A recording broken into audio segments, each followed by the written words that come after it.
شکریہ عبدالجبار صدیقی صاحب. پہلی چیز میں دو اور اسپیکرز ہیں، میں ان سے ریکویسٹ کروں گا ہمیں اسٹیج پر جوائن کر لیں. مسٹر مجیب اللہ ظفاری صاحب، اسپیشل آفیسر وقف بورڈ کرناٹکا، اسٹیج پر ہمیں جوائن کر لیں. اور محمد امتیاز کندک صاحب، آل انڈیا مسلم ڈیولپمنٹ کونسل، آپ بھی اسٹیج پر آ جائیں. دوسری چیز یہ ہے کہ ہم لوگ تھوڑا سا لیٹ چل رہے ہیں، تو سبھی گیسٹ سے ریکویسٹ ہے کہ 20 منٹس کا ہی ٹائم ہم لوگ یوٹیلائز کریں گے، کیونکہ اگر اتنا ٹائم یوز کریں گے تو پھر سب کو بولنے کا ٹائم مل جائے گا.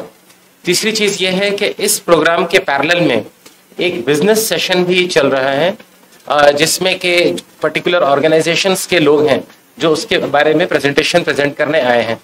اگر کوئی پریزنٹیشن تیار کر کے لایا ہے بزنس سیشن کے لیے تو یہاں پر نہیں بلکہ پیرلل آڈیٹوریم میں موو کریں، باہر والنٹیئر سے ریکویسٹ کریں، وہ آپ کو گائیڈ کر دیں گے.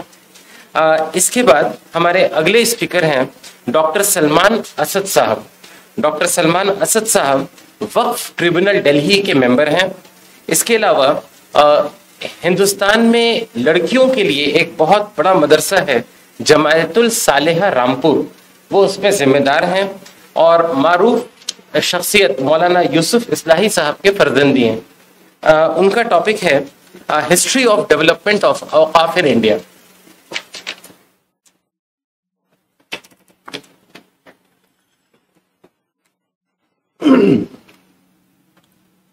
الحمد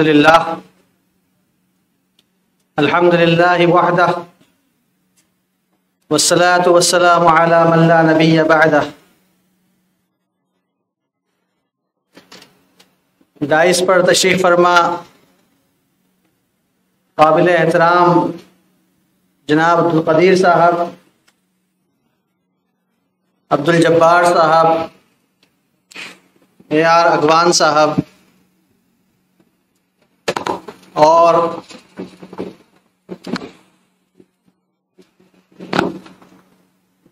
یہاں تشریف فرما قابل احترام خواتین و حضرات، السلام علیکم ورحمۃ اللہ وبرکاتہ.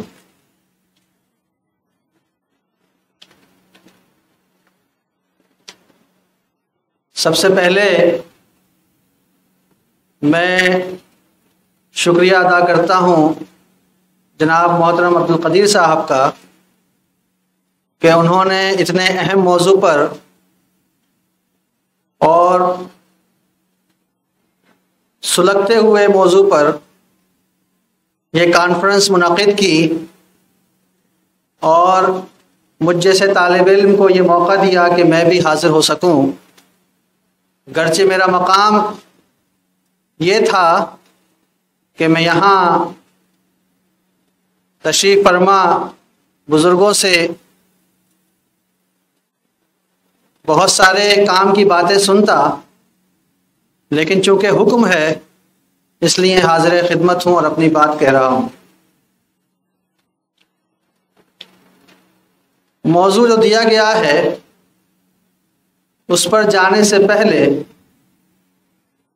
میں سیرت کا ایک سبق آپ کے سامنے پڑھنا چاہتا ہوں. جب اللہ کے رسول صلی اللہ علیہ وسلم پر پہلی وحی نازل ہوئی اور آپ گھبرائے ہوئے اپنی زوجہ مطہرہ بی بی خدیجہ رضی اللہ تعالی عنہ کی خدمت میں تشریف لائے اور ان سے کہا کہ مجھے اپنی جان کا خطرہ ہے، مجھے لپیٹ لو، زملونی زملونی، تو اس خاتون نے آپ صلی اللہ علیہ وسلم کو جو دلاسا دیا ہے وہ دلاسا سننے، یاد رکھنے اور بار بار دہرانے اور عمل میں لانے کا ہے. فرمایا کہ آپ ہلاکت کا ڈر نہ رکھیں، آپ نہ گھبرائیں، اللہ آپ کو ضائع نہیں کرے گا، اس لیے کہ آپ غریبوں کے والی ہیں، آپ مسیحا ہیں کمزوروں کے، آپ درد مند ہیں درد والوں کے، آپ کو اللہ ضائع نہیں کرے گا اس لیے کہ آپ انسانوں کے کام آتے ہیں. آپ وہاں تشریف لے جایا کرتے تھے اس غار میں اپنے خدا کی تلاش میں، مگر خدیجہ رضی اللہ تعالیٰ عنہ نے فرمایا کہ آپ کو اللہ اس لیے ضائع نہیں کرے گا کہ آپ انسانوں کے کام آتے ہیں، اور جو شخص اس گر کو جان جائے کہ انسانوں کی خدمت کتنا بڑا کام ہے، تو پھر اس موضوع پر کانفرنس کرنے کی ضرورت پیش نہیں آئے گی، بلکہ اس موضوع پر عملی اقدامات کو کیسے بہتر بنایا جائے اور کیسے اس کا دائرہ بڑھایا جائے، اس پر گفتگو کرنے کی ضرورت پیش آئے گی۔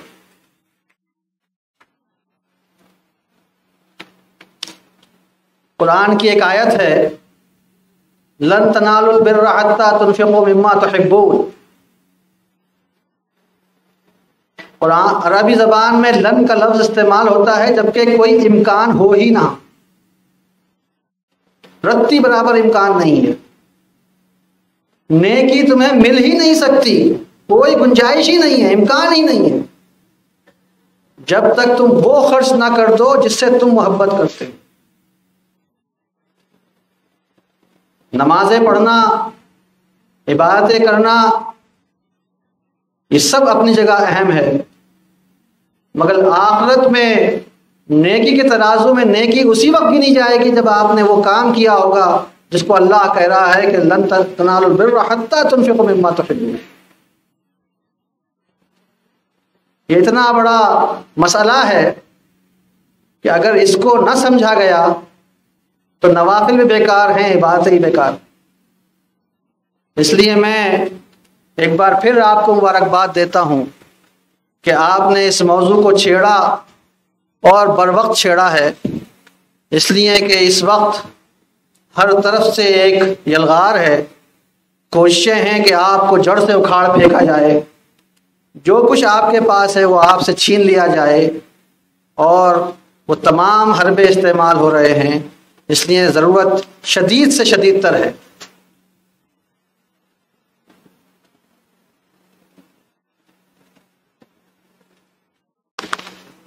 میرا موضوع جو مجھے دیا گیا ہے وہ ہے وقف کے ڈیولپمنٹ کی تاریخ۔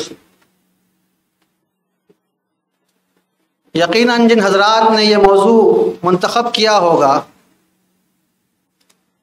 وہ کہیں گڈ فیتھ میں ہوں گے کہ اس ملک میں وقف کا کچھ ڈیولپمنٹ بھی ہوا ہوگا جس کی تاریخ میں بیان کروں گا، مگر سچائی یہ ہے کہ میں اگر وقف ڈیولپمنٹ کی تاریخ بیان کرنے کھڑا ہوں تو مجھے 25 منٹ نہیں 5 منٹ بھی نہیں لگیں گے، لیکن میں اگر وقف کی تنزلی کی داستان بیان کرنا چاہوں تو یہ 2 دن کی کانفرنس بھی کم پڑ جائے، اور یہ ہماری اپنی غلطیوں کا نتیجہ ہے۔ کسی کو برا کہہ کر، کسی قانون کو برا کہہ کر، کسی حکومت کو برا کہہ کر ہم اپنا دامن جھاڑ نہیں سکتے، اس لیے کہ اپنے دامن کے لیے خار چنے خود ہم نے،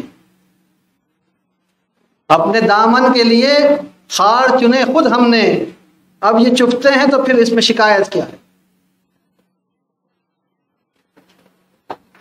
میں جیسا کہ بتایا گیا ٹریبونل میں بیٹھتا ہوں، دہلی کی ٹریبونل میں 200-250 کیس ہوں گے جو وقف کی جائیدادوں کی ملکیت سے زیادہ تر متعلق ہیں، 90%۔ کچھ متولی حضرات کے جھگڑے ہیں، لیکن وہاں وقف پہ قبضے 90% ہمارے ہیں۔ ہم جان چھڑا لیتے ہیں کبھی حکومت کو برا کہہ کے، کبھی قانون کو برا کہہ کے، کبھی حالات کو برا کہہ کے، اور جب کہیں کوئی مسئلہ کھڑا ہوتا ہے تو ہم بھی جھنڈا اٹھا لیتے ہیں اسلام خطرے میں ہے، لیکن وقف کی جائیدادوں کا نقصان سب سے زیادہ ہم نے کیا۔ ایک چھوٹے معصوم بچے کو آپ نے دیکھا ہوگا، کبھی کبھی وہ اپنے ہی ہاتھ سے اپنے بال پکڑ لیتا ہے اور چیختا ہے، روتا ہے کہ مجھے تکلیف ہو رہی۔ وہ تو معصوم ہے، نادان ہے، ہم سمجھدار ہو کر یہی کام کر رہے ہیں. ہم نے اپنے بالوں کو خود نوچا ہے اور مدد مانگ رہے ہیں کسی اور سے کہ میرا ہاتھ میرے بالوں سے چھڑا دو.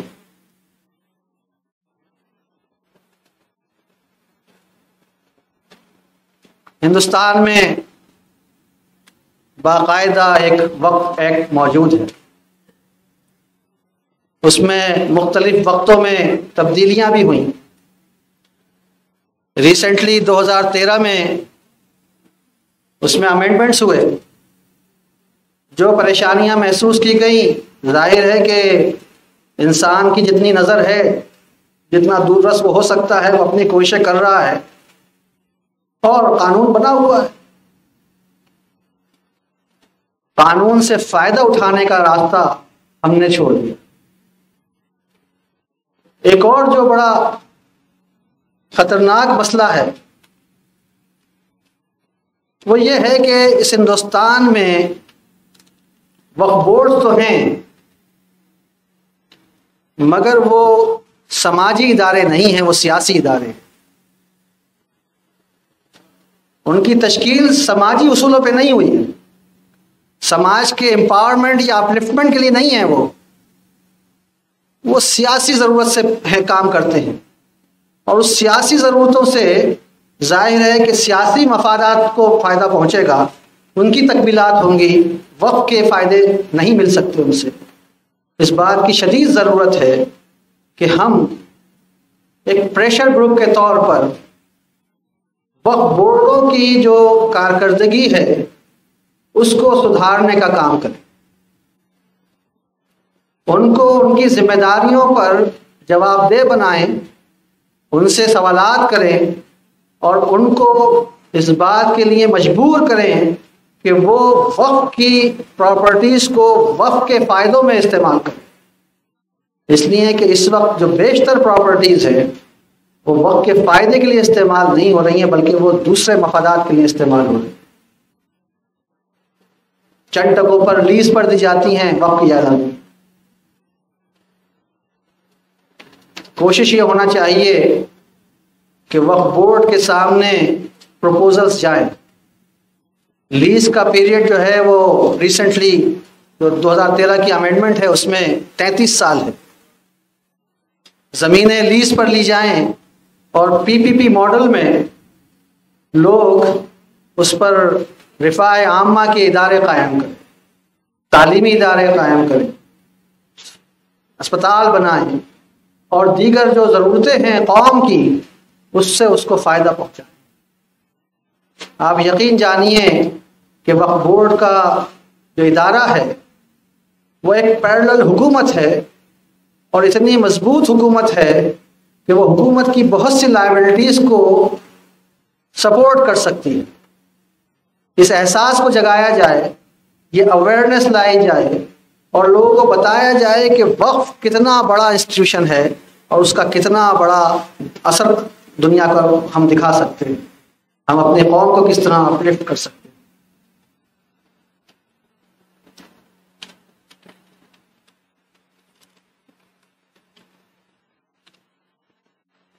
وقت چونکہ حکم ہوا ہے کہ 20 منٹ سے زیادہ بات نہیں کرنی ہے تو بہت ساری باتیں چونکہ پچھلے مقررین کر چکے ہیں اور میں نے ان کو نوٹ کیا تھا لیکن میں اس کو چھوڑتے ہوئے آگے بڑھتا ہوں.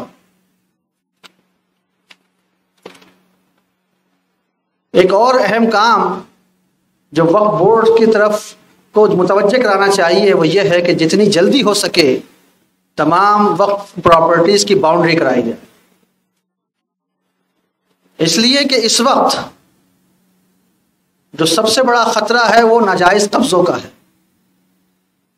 اور قبضہ جب ہو جاتا ہے تو اس کی لڑائی آپ لڑتے رہیے، آپ کے قبضے میں واپس آنے کے امکانات کم ہوتے ہیں.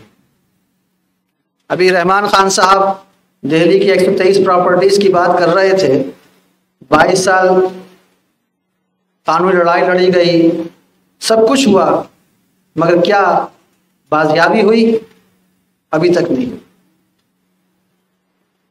2-3 کام جو ضروری ہیں ان میں سے ایک بہت اہم کام یہ ہے کہ وقف کی جتنی جائیدادیں ہیں ان کی باؤنڈریز کرائی جائے. کاغذات کی تکمیل کرائی جائے. ہمارے یہاں نوٹیفیکیشن ہوتا ہے، گزٹ نوٹیفیکیشن ہوتا ہے، اس میں باقاعدہ تحدید ہوتی ہے کہ یہ زمین جو ہے یہ وقف کی ہے، یہاں سے یہاں تک ہے، یہ ہے وہ ہے، مگر ریونیو ریکارڈ میں کچھ بھی اپڈیٹ نہیں ہوتا. نتیجتاً ملکیت کا جھگڑا پھر باقی رہتا ہے. عدالتوں میں کیس پہنچتے ہیں اور عدالتوں میں اس پر گفتگویں بھی ہوتی ہیں.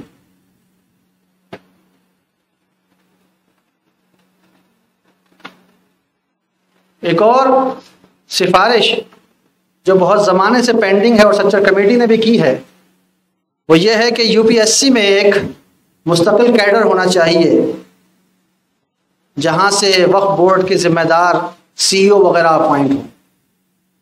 ہوتا یہ ہے کہ ابھی جو سی او ہوتے ہیں وہ ایڈیشنل چارج ہوتا ہے ان کے پاس، اور جتنا کام وقف بورڈ کے پاس ہے اتنا کام وہ نہیں کر پاتے کیونکہ ان کے پاس وقت ہی نہیں ہے. اور وقف بورڈ کے سی او کے پاس جتنا وقت مل جاتا ہے اس میں وہ جتنا کام بھی کر پائے وہ بہت ہے. تو پینڈنسی اتنی ہوتی ہے کہ وقف کی بہت سارے مسائل جو ہیں وہ لٹکے رہ جاتے ہیں. اس لیے بہت ضروری ہے یہ بات کہ ایک مستقل کیڈر کے طور پر سی او کا appointment U P S C سے ڈائریکٹ ہو.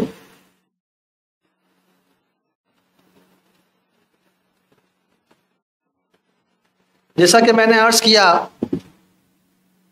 کہ اس کے لیے حکومتوں سے مطالبہ کرنے سے کچھ نہیں ہوگا، ہمیں زندہ ہونا پڑے گا، ہمیں بتانا پڑے گا کہ ہم زندہ ہیں.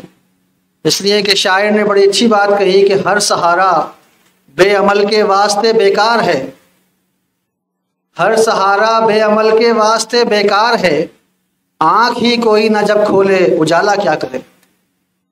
ہمیں آنکھ کھولنی ہے اور خود اپنے آپ اپنے اجالے بنانے ہیں. کوئی ہمیں کر کے نہیں دے گا، ہمیں خود زندہ قوم بننا پڑے گا اور زندگی دکھانی پڑے گی. اس سب کے پیچھے کہ یہ سب ہو کیوں رہا ہے، وقف کی جائیدادوں پہ قبضہ ہم خود کیوں کر رہے ہیں، ہم اگر متولی ہیں تو ہم اپنے ذمہ داریاں ادا کیوں نہیں کر رہے ہیں، ہم سنسیئرٹی کے ساتھ اپنے آپ یہ کچھ فیصلہ کیوں نہیں کر رہے ہیں کہ یہ ذمہ داری خدا کی ملکیت کو مینج کرنے کی ذمہ داری ہے. اس لیے کہ وقف اللہ کی جائیداد ہے.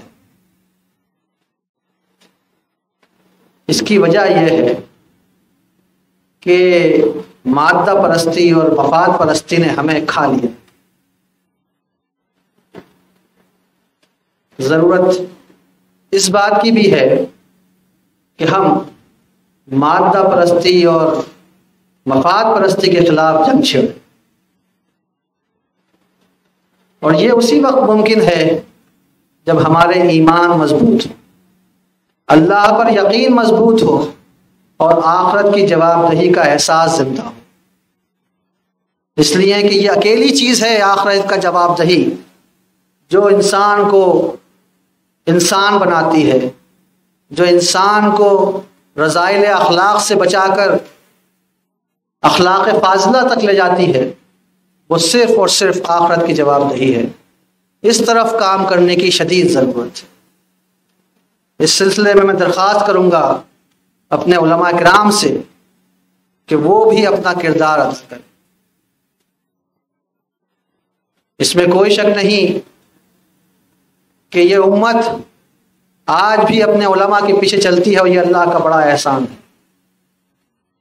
اس طرح وہ دین کی بنیادوں سے جڑی ہوئی ہے، لیکن علماء کو اپنا کردار ادا کرنا ہے.